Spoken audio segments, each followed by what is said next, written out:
5 காரியங்களை உங்களுக்கு நான் சொல்ல விரும்புகிறேன். முதலாவது, த ஃபெஸ்டிவல் ஆஃப் ஒண்டர். முதலாவது, அவர் எப்படிப்பட்டவர்? அதிசயமானவர். உங்க வாழ்க்கையில இந்த ஃபெஸ்டிவல்ல நான் சொல்றேன், விசுவாசித்து ஆண்டவர் ஒரு அதிசயத்தை செய்வார்.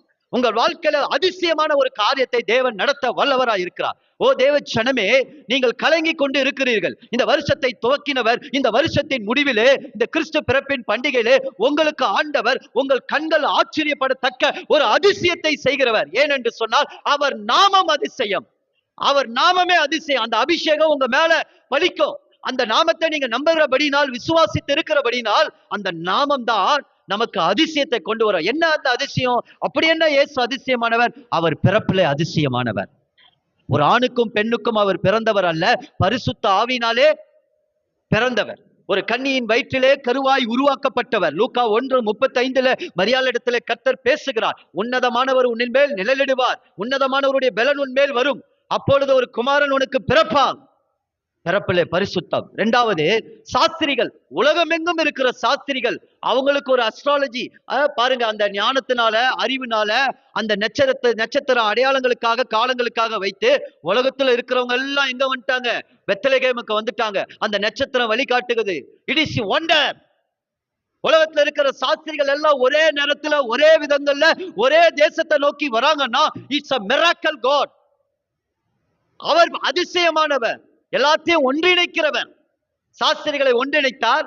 வந்து அவங்களுக்குரிய கனத்தை கொடுத்துட்டு, வெள்ளை போலம் பொன் தூப வர்க்கத்தை கொடுத்துட்டு அவங்க கடந்து போயிட்டாங்க. பாருங்க. மூணாவது, அந்த லூக்கால நீங்க வாசிச்சு பார்த்தீங்கன்னா 2ஆம் அதிகாரத்துல 13-14 பரமசேனை திரள் அவர் பிறந்திருக்க போது அந்த இடத்துல வந்து அவரை துதித்தார்கள். நல்லா யோசிச்சு பாருங்க. பரமசேனை திரள் அப்படின்னா, இயேசு இந்த உலகத்துல பிறக்கும் போதே பரலோகம் எம்டியா மாறிடுச்சு. பரலோகத்துல இருக்கிற எல்லா தேவதூர்களும் எங்க வந்துட்டாங்க?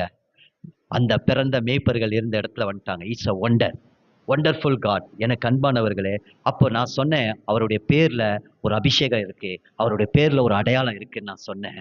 அவர் அதிசயமானவர். யாபேஸ் தன் பிள்ளைக்கு பேர் வைக்கிறான், துக்கம் என்று சொல்லி பேர் வைக்கிறான். ஒரு மனுஷன் ஒரு மனிதன் மேல் இருக்கக்கூடிய காரியங்கள், ஒரு மனிதன் செய்த காரியத்திற்கு தன் பிள்ளைக்கு என்ன பேர் வைக்கிறான்? துக்கம் என்று பேர் வைக்கிறார். ஆனா கர்த்தர் அந்த யாபேசுடைய எல்லையை என்ன செய்கிறார்? பெரிதாக்கி ஆசீர்வதித்து அவருடைய ஜெபத்தை கேட்டு அவர் பதில் கொடுக்கிறவராய் இருக்கிறார். லாமேக்கு பெற்றெடுக்கும் போது நோவா என்று பெயர் வைக்கிறார். ஏன் நோவான்னு? இவன் நம்மளை தேற்றுவான் என்று சொல்லி நோவா என்று பேர் வைக்கிறார். அப்போ எதுக்காக இதை சொல்றேன்னா, ராகேல், ஆண்டவரே ராகேல் ஒரு பேர் வைக்கிறார், என் நிந்தையை மாற்றுவார் என்று சொல்லி யோசேப்பு என்று பேர் வைக்கிறதை பார்க்கிறோம். அப்ப பாருங்க, இந்த ஆண்டுல நீங்க இத்தனை நாட்கள் காத்து கொண்டிருக்கிற காரியத்துல ஆண்டவர் ஒரு அற்புதத்தை நீங்கள் காணும்படியாக செய்ய போகிறார். ஹல்லேலூயா, ஹல்லேலூயா. நான் ஒரு ஃபேமிலியை உதாரணமா சொல்றேன். இந்த அதிசயத்துக்கு மனோவா குடும்பத்தை நான் ஒரு உதாரணமாக காண்பிக்க விரும்புகிறேன். மனோவா பாருங்க, ஒருவேளை மனோவா குடும்பத்தை போல நம்மளும் இருக்கலாம். ஒருவேளை கிழக்குல உதிக்கிற சூரியன் மேற்க உதித்தா கூட என் காரியத்துல ஒரு அதிசயம் நடக்கவே நடக்காது அப்படின்னு ஒரு எண்ணத்தோட நீங்க வந்திருக்கலாம். நான் சொல்றேன், சில கோர்ட் கேஸ்ல எல்லாம் பெண்டிங் ஃபைல்ஸ் இருக்கும் நிறைய, அதெல்லாம் அர்ஜென்ட் ஃபைலா மாத்தி என்ன பண்ணுவாங்கன்னா ஒரு டைம் கொண்டு வருவாங்க. அந்த டைம்ல என்ன செய்வாங்கன்னா அதெல்லாம் அர்ஜென்ட் ஃபைல் ஆக்கி அந்த கேஸ் எல்லாம் என்ன செய்வாங்கன்னா அதற்கு முக்கியத்துவம் கொடுத்து அதுக்கு ஒரு கணம் கொடுத்து அந்த கேஸ் எல்லாம் முடிச்சிருவாங்க. அத மாதிரி நான் இன்னைக்கு சொல்றேன், நீங்க ஒருவேளை கிழக்குற உதிக்கிற சூரியன் மேற்க கூட உதிக்காம போலாம், என் வாழ்க்கையில ஒண்ணு நடக்காதுன்னு சொல்றீங்க. அவர் நாமத்தினால ஒரு டைம் வரும். அந்த டைம் இந்த ஆண்டு வந்திருக்கு, இந்த பண்டிகைக்கு வந்திருக்கு. அந்த ஆண்டுல கர்த்தர் சரியா ஒரு அதிசயத்தை உங்க வாழ்க்கையில செய்து உங்களுக்கு ஒரு நன்மையை தந்த ஆண்டவர் நடத்தி கொண்டு போவார். ஹல்லேலூயா, ஹல்லேலூயா, ஹல்லேலூயா. அதுக்கு ஒரு கனத்தை கொடுக்க போகிறார், உங்களுக்கு ஒரு கௌரவத்தை கொடுக்க போகிறார். நீங்க எவ்வளவு கவலையோடு பாரத்தோடு, ஆண்டவரே இந்த காரியத்துல ஒரு அற்புதம் மட்டும் நடந்தாதான் ஆண்டவரே என் வாழ்க்கையில இது மறுரூபமாக முடியும் நீங்க சொல்றீங்களா? அந்த காரியத்துல ஆண்டவர் அதிசயமானவராய் வருவார். நீங்கள் ஆராதிக்கிற ஆண்டவர் அவருடைய நாமம் அதிசயமான நாமம். இங்க மனோவா மனைவி என்ன செய்யறாங்க? நியாயாதிபதிகள் 13ஆம் அதிகாரத்துல ஓடி போறாங்க. ஒரு தூதன் வராரு. அந்த தூதன் வந்து உனக்கு ஒரு பிள்ளை பிறப்பான், அந்த பிள்ளை சிம்சோன்னு பேர் போய் அவன் நசரே விரதனா இருப்பான், திராட்சை ரசம் குடிக்க கூடாது, அவன் கர்த்தருக்குரியவன்னு சொல்லும் போது எனக்கு அன்பானவர்களே வந்து வேகமா அவங்க கணவர்கிட்ட சொல்றாங்க, ஆண்டவரே நான் இப்படி ஒரு தூதன் வந்தான், இப்படி ஒரு நல்ல செய்தியை சொன்னாரு அப்படின்னு சொன்னோடனே ரொம்ப ஹாப்பியானோடனே மனோவா கேட்கிறாரு, அவங்க எங்க இருந்து வந்தாங்க, அவங்க ஊர் என்ன, அவங்க பேர் என்ன என்று கேட்டேன். ஐயோ நான் எக்ஸைட் ஆயிட்டேனே, நான் ஒரு அதிசயமா வந்து எனக்கு ஒரு பிள்ளை பிறக்கும், அந்த பிள்ளையோட எதிர்காலங்கள் இப்படிலாம் இருக்கும்னு சொன்னோடனே நமக்கு சில நேரங்கள்ல நம்முடைய ஆச்சரியமா இருக்கும்போது நம்ம என்ன எதெல்லாம் கேட்க மாட்டோம், நம்ம இருதயம் எப்படி ஆயிடும், சந்தோஷமாயிடும். ஆனா மனோவா போறாரு, மனோவா போகும்போது திருப்பி அந்த தூதன் வரும்போது கேட்கிறாரு, ஆண்டவரே நீர் உம்முடைய பேர் என்ன, உம்முடைய நாமம் என்ன, நான் உங்களை கனப்படுத்தணும், எங்களுக்கு எவ்வளவு பெரிய நல்ல செய்தியை கொடுத்திருக்கிறீங்கன்னு சொல்லும் போதே அவர் சொல்லுகிறார், என் நாமம் அதிசயம். ஹல்லேலூயா. என்னுடைய நாமம் அதிசயம். நியாயாதிபதி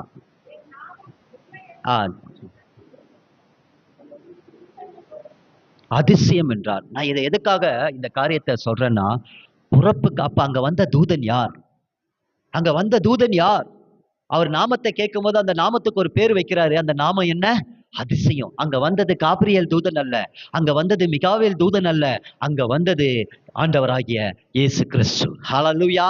எதுக்காக இதை சொல்றேன்னா, பிறப்பதற்கு முன்னகவே இயேசு கிறிஸ்து அங்க அந்த குடும்பத்துக்கு ஒரு அதிசய நாமத்தை வெளிப்படுத்த கூடுமானால், இன்னைக்கு அவர் பிறந்து மரித்து உயிர்த்து அவருடைய சபையை கூட்டி போவதற்கு வருகிறதுக்கு ஆயத்தமா இருக்கிற அநேகருடைய உள்ளத்துல பிறந்திருக்கிற உங்க விசுவாசத்துல அந்த நாமத்தின் நிமித்த ஒரு அதிசயத்தை ஆண்டவர் செய்வார்.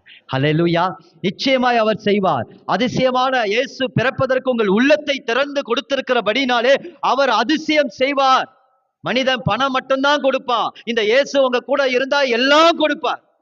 ஆமென், ஆமென், ஆமென். எல்லாம் கொடுப்பார். எனக்கு அன்பானவர்களே, அதனாலதான் இந்த அதிசயமானவர் நமக்குள்ள அதிசயத்தை செய்யணும்னா நம்ம செய்ய வேண்டியது ஒன்றேதான். யோசுவா 3:5 அங்கு யோசுவா சொல்லுகிறார் ஜனங்களை பார்த்து, இன்று உங்களை பரிசுத்தப்படுத்திக் கொள்ளுங்கள், நாளை கர்த்தர் உங்கள் மத்தியிலே அதிசயங்களை செய்வார்.